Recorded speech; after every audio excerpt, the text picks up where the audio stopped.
And now we will look at printmaking.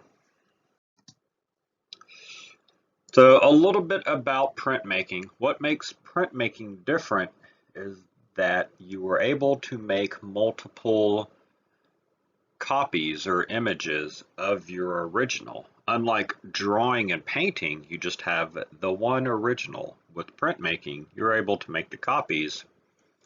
And for some artists, this became a little more desirable because artists such as Albert Dürer and Rembrandt, they both were known for their painting, but as well as their printmaking as well. It was an easy way for them to, keep keep a steady income in between for the commissions for their paintings. So it also kind of widened their market because typically prints are a much cheaper art item, a little more readily available. Oftentimes, some people, when they talk about starting off having an art collection, trying to get your feet wet with getting into an art collection, that printmaking is always an easy way to do it because of the price difference. So basically, printmaking is you have some type of matrix. You have, a metal plate, stone slab, silk screen, wood block, whatever the case may be. You put ink on it, although you don't silk screen, you push the ink through to the paper. But the wood blocks, metal plates, and stone slab, you put ink on them and you transfer it to the paper by pressing down on it to transfer that ink. So screen printing, you're using the ink gets pushed through the screen. So relief printing, one of the earliest methods out there. So here you can see kind of a little step by step. One, the image is created, then the transfer the image to the wood block. You carve out the areas you do not want printed. So the raised area is what accepts the ink. Roll the ink on there, and then you apply the paper on there and apply pressure. So there are relief printing presses, or if you want to get real high tech, you can just use a wooden spoon to basically, you just want the pressure to push down onto the block to pull the ink away from it. And so wood cuts and wood engravings are two of the more popular types of relief printing. So here's a wood cut. So basically what you see, the white areas is what Dürer cut away from this. The black lines and stuff that you see, that is the raised area that's left alone.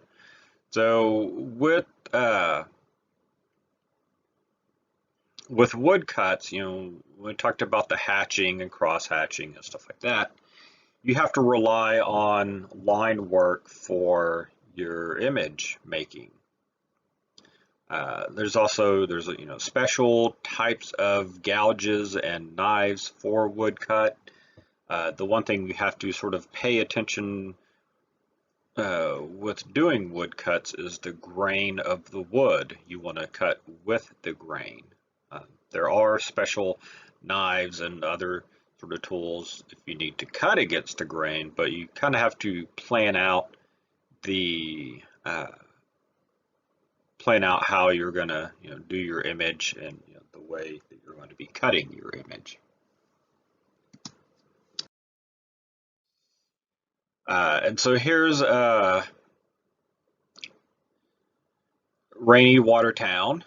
So this is a colored wood block print, and So each individual color that you see is its own little wood block. So for each color, you would need a different block.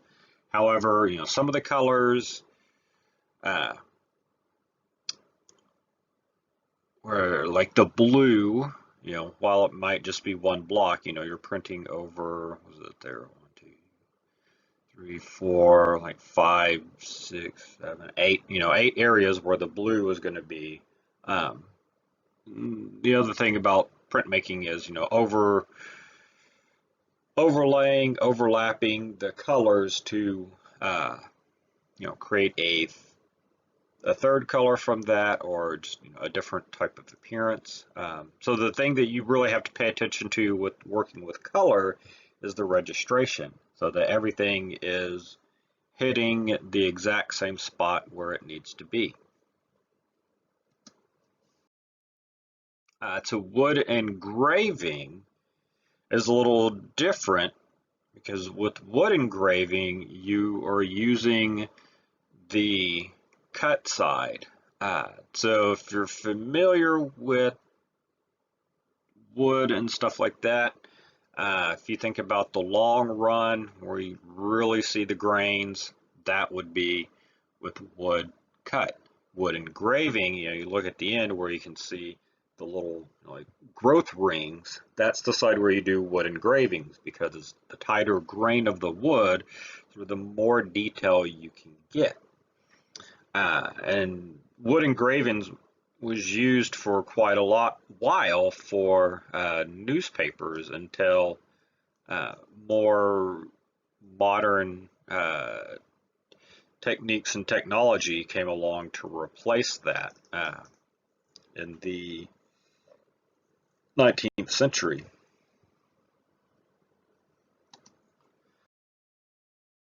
So lino cut or linoleum cut, very similar to wood cut, just with lino cut you're using a sheet of linoleum. The benefits to it is you don't have to worry about the grain and cutting against the grain and all that you would with wood. Of course, now today you can get high tech and they have the CNC routers and stuff like that that can cut out the images, and as well as different types of like kind of soft plastics or rubber that you can use for your plates. So getting into intaglio. So intaglio is where you use a metal plate. Copper is the preferred type of metal used for plates, but zinc is a little more commonly used with in colleges and high schools and stuff like that, because it's significantly cheaper. So with intaglio, what you do is, if you, kind of follow the little images there, step one, you have your drawing. Step two, you scratch or cut into the metal plate. You want to cut the grooves into the plate. You're creating these grooves on the metal plate. So 3 and 4, you ink up the plate. So in step 3, you're applying the ink. Step 4, you're buffing or polishing the plate. The ink is down there in the grooves that you created. Step 5, you run it through a press. 6, you pull your print, you pull the paper off, and all that pressure from the press, presses down the paper so that it pulls the ink out of the grooves. So 7, you have your finished print. User beware, it will reverse your image on you. So if you were to do something like this and you wanted to have some type of text, or depending on your image, you might need to sort of think through and make sure that anything you have like text needs to be done backwards.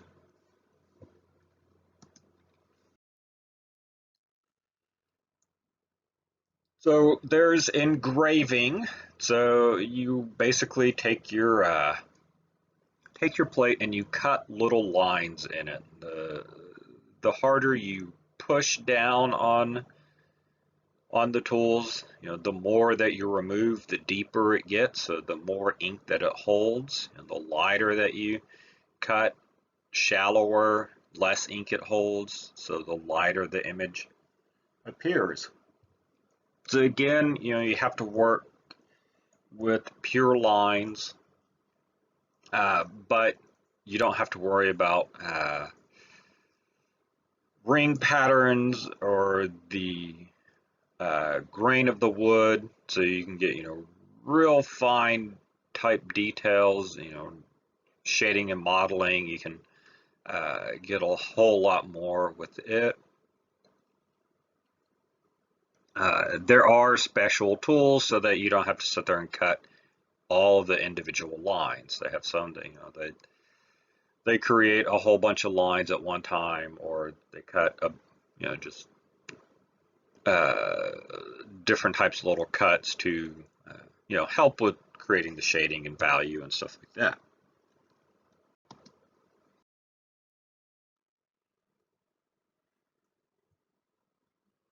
Dry point, similar to engraving, but with engraving, you're cutting, you're removing the metal. With dry point, you're replacing the metal. So if you look at the difference between the lines, with the dry point, you'd have all these little burrs and stuff on the side of the lines.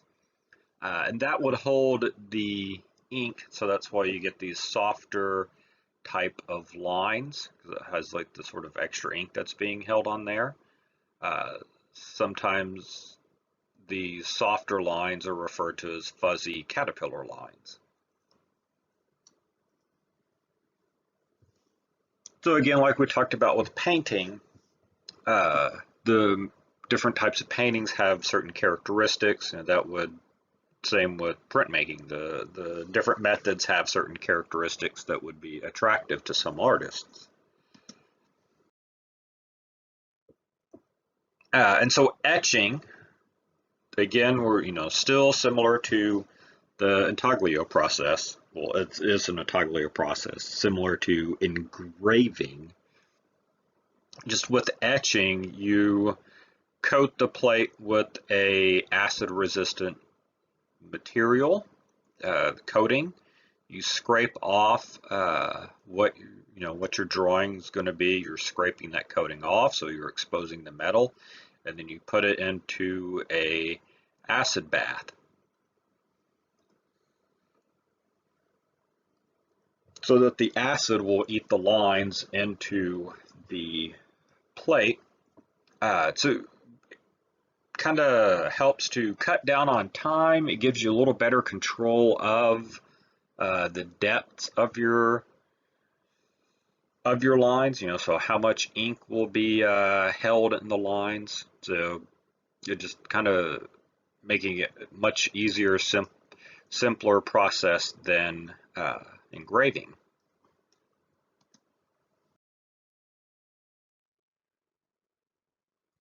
Aquatint, again, we're still using acid, but aquatint, you put a very fine powder on top of the plate, bake it into place, or you can get, there's methods where you can use spray paint even, but essentially you're letting the acid eat, millions of little bitty holes into the plate. And then this way you can control the plate's exposure time to the acid, so how deep you let it eat into it, how much ink it's going to hold or how little ink it's going to hold. Again, it just becomes sort of a way to control your image.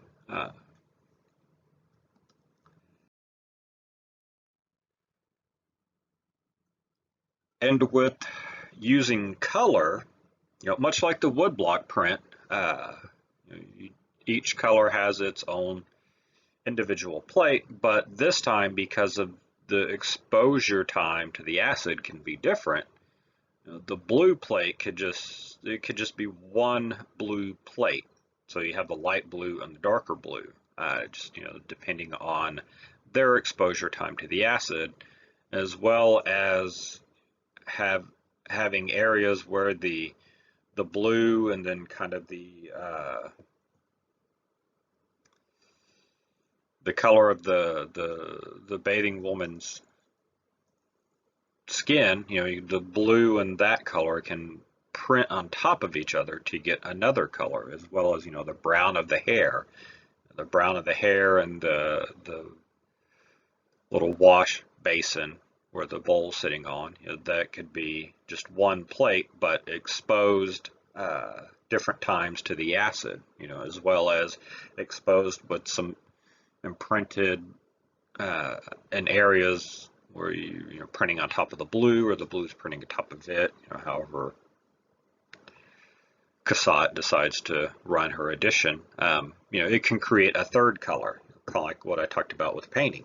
Layering these colors to create another one, so that you cut down on the number of plates that you have. That sort of becomes crucial.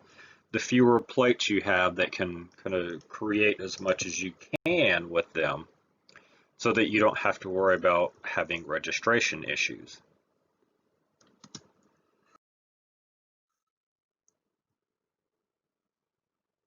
The lithography.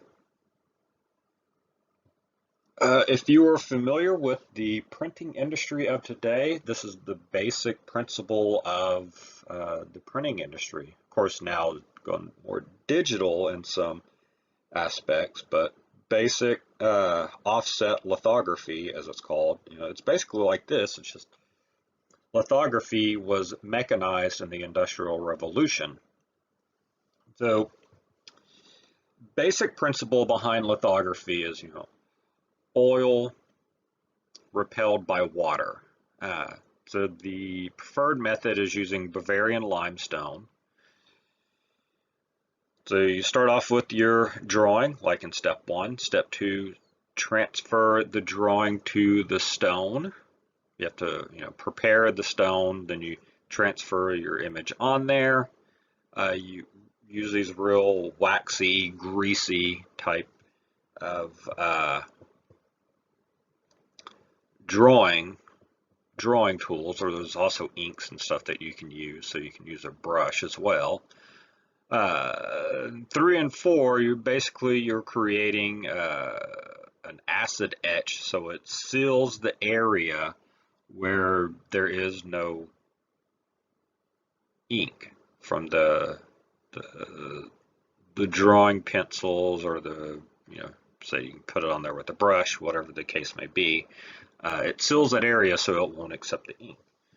So in 5, when you roll up the ink, you roll it up and you have to wipe it down with water, roll it, wipe it. It can be kind of a good workout. When you're done with all of the inking part of it, then you roll it through a press. Again, it applies the pressure to pull the ink off of the stone. And so there we go, working through 7, pulling the paper to 8. Again, it will reverse your image like the intaglio methods.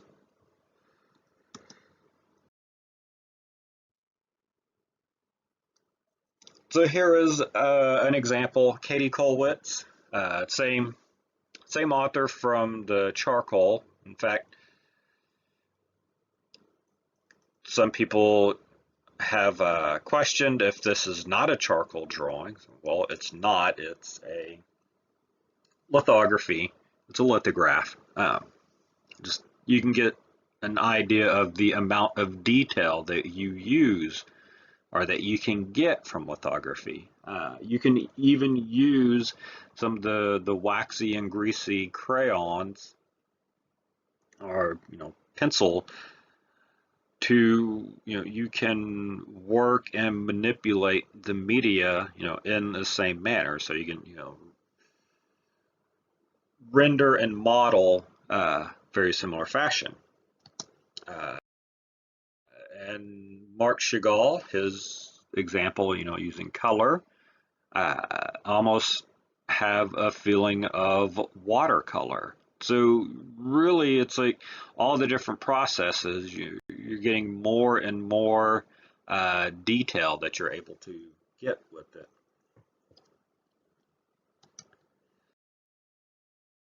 Then screen printing, where you're using just a fine mesh screen, you push the ink through. So you have some type of stencil, or there's emulsions you can put on the screen so you can have a photographic image, like Ed Rasha would do for some of his. And again, you can just get a ton of detail. Silk screen on its own, as I like to say, if you have a kitchen sink, you could have your own little screen printing shop. It's fairly inexpensive, pretty easy to do. In fact, if you're wanting to start your own fashion empire, getting a screen printing kit and start making some t-shirts, pretty easy to do. The only difference between doing screen prints like at Rasha here and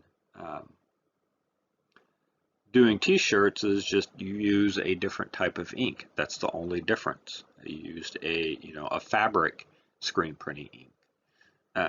So it's pretty easy to start doing stuff. And then monotypes. So the difference between monotypes and everything else, monotype, obviously mono being one, you have just the one print. And there's kind of a few different ways to go about it. Some you just take a blank plate, roll it up with ink, kind of wipe away the areas you do not want to print. You can kind of paint areas back in with a little brush or your finger or something so that you have more than just a black and white image.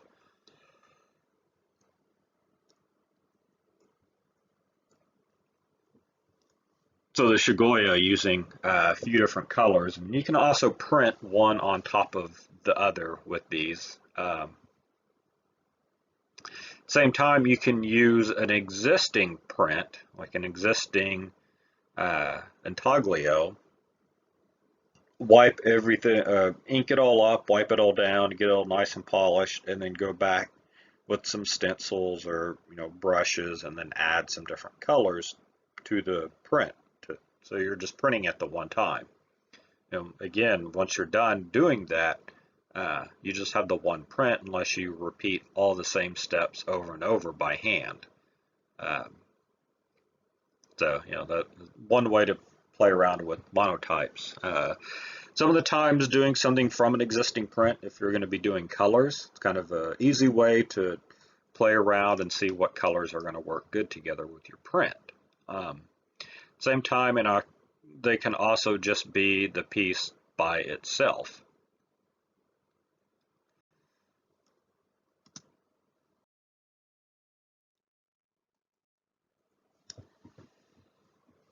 And getting to more recent applications, because printmaking has developed into an industry, and with the printing industry comes modern technology and stuff like that. And so it kind of goes, all the new technologies and techniques and stuff to the commercial application, that kind of goes back into the fine arts application. So the Victor Bergen Untitled from Fiction Film, essentially, using a computer to do screen grabs, and then using Photoshop to put the different images together that he got from his screen grabs, so that again he's taking or creating a fictitious film still, so that the image you see doesn't actually exist in any known film. He's just taking these images from different film, using Photoshop, putting together, and using photo silkscreen method to create his final image. So again, he's taking advantage of the advancement with commercial printing for his fine art. Carl Fudge, Rhapsody Spray 2.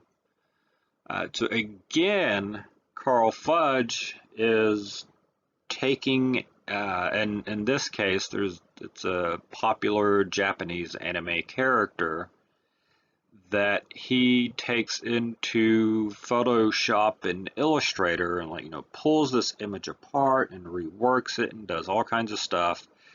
So it's almost unrecognizable. So he's doing all this stuff on a computer, but instead of creating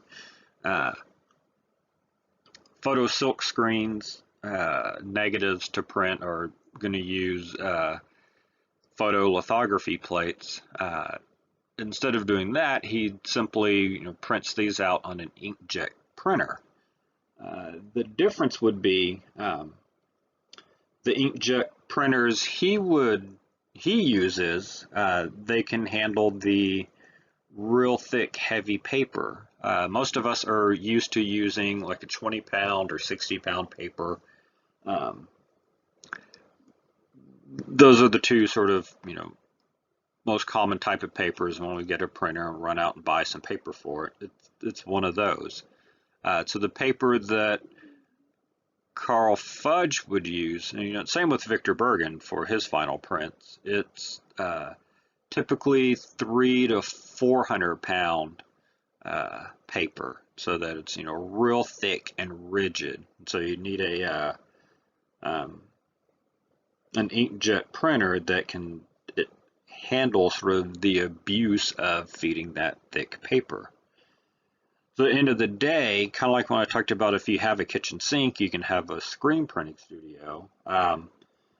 You can do printmaking straight from your computer and get a nice high-end printer to print everything out on. So that is it for printmaking. I know it gets pretty technical. So feel free, if you got any questions, reach out to me. Otherwise, next we'll get into film and video and photography to wrap up the 2D section.